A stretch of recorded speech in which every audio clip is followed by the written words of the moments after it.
Cinema തിയേറ്ററുകളിലെ ticket, snacks ഉൾപ്പെടെയുള്ളവയിലെ വിലക്കയറ്റത്തിനെതിരായ സംവിധായകൻ കരൺ ജോഹാറിന്റെ പ്രസ്താവനയ്ക്ക് മറുപടിയുമായി multiplex association of India.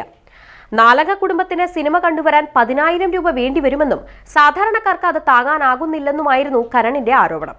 എന്നാൽ ഇതിന്റെ 10-1 ചെലവ് മാത്രമേ ഒരു കുടുംബത്തിന് സിനിമ കാണാൻ വേണ്ടി വരുന്നുള്ളൂവെന്നാണ് മൾട്ടിപ്ലക്സ് അസോസിയേഷന്റെ വാദം. ഇന്ത്യയിലെ ശരാശരി സിനിമാ ടിക്കറ്റ് നിരക്ക് 130 രൂപയാണ്. ടിക്കറ്റ് നിരക്ക് വർദ്ധിക്കാൻ പണപ്പെരുപ്പം ഉൾപ്പെടെ കാരണമായിട്ടുണ്ട്. 2023-2024 കാലയളവിൽ രാജ്യത്തെ ഏറ്റവും വലിയ മൾട്ടിപ്ലക്സ് ശൃംഖലയായ PVR ഐനോക്സിന്റെ ശരാശരി ടിക്കറ്റ് നിരക്ക് 258 രൂപയാണ്. മൾട്ടിപ്ലക്സുകളിൽ ഇതേ കാലയളവിൽ ശരാശരി 132 രൂപ വരെയാണ് ഭക്ഷണ വിഭവ നിരക്കിൽ ഒരാളുടെ ചിലവ്. ഒരു നാലംഗ കുടുംബത്തിന് ശരാശരി 1560 രൂപയാണ് ചെലവ്, 10,000 അല്ല. മൾട്ടിപ്ലക്സ് അസോസിയേഷന്റെ പ്രസ്താവന ഇങ്ങനെയാണ്.